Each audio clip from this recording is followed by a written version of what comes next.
Hey, Joey, what would you like to talk about?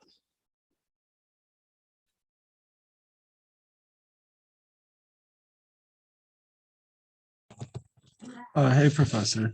Can you hear me? Yes. Okay, awesome. I'm still struggling with trying to make a matrix for that one problem that we're trying to get done for the written.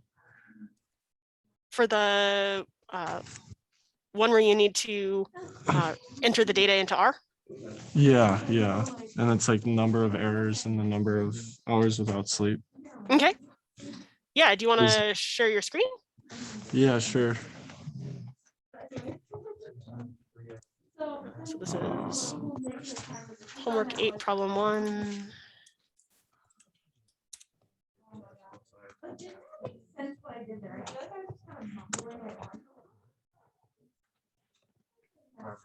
Because I'm trying to use the same sort of matrix that we've done in the past. I'm just still struggling on how to enter in the data.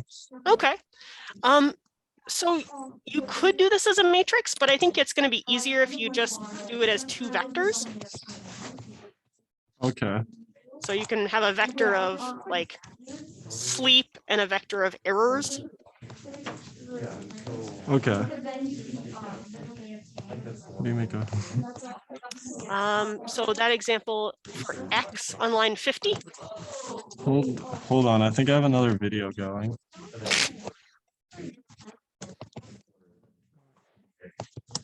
There we go. Okay. That's better. So on line 50, you're using the function lowercase c to create a vector. Yeah. And there we've got like 4:6 to enter the numbers 4, 5, and 6. But we don't really need that. If you just put in C parentheses and then separate your data values by commas. Oh, so for the first one, you're just saying we should do 2 separate ones, one for the number of errors, one for the number of hours without sleep. So would I just name 8 and 6 something different, just like 1? Sorry, what?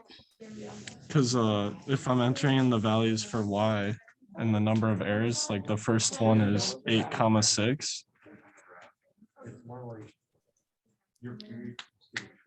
So Can I just for a person who's gone 8 hours without sleep and had 6 errors? Yeah. So I would make a vector of hours. So I'd include the number 8 in there, and then a separate vector like on line 2 for the number of errors, and include the number 6 in there. And we don't like that because Canada versus Okay. Yeah, I think that makes sense. So then this first vector is just all of these values just lined up. Yep. And I think there were 2 people with each of those numbers of hours since they slept. So you actually want to repeat those numbers. So it'll be 8,8, 12,12. Oh, something like that. Yeah. Okay.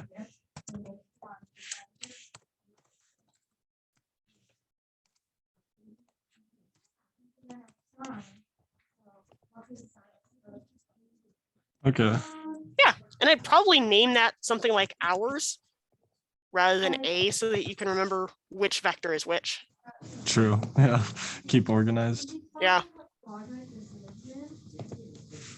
Hours, and then I'll just do an errors one. And that's because I guess I'm just struggling to understand how the table's laid out. So then the number of errors for 8 is then 6. So there's one person with 6 errors and one person with 8 errors. Okay. So it'd be 6 is the first one. And then I would repeat it with 10 on the next one. And then. So it'd be 6,8. So that way you're getting in both of the people who have gone 8 hours without sleep. Okay. And then And the next those- one, yeah, And those are going to be associated with the first two numbers in your hours vector. So like the 6 goes with the first 8 and the 8 goes with the second 8. If that makes and sense. then I think so. And then the next one's just 6, 10. Yep. And it's 814. Mhm.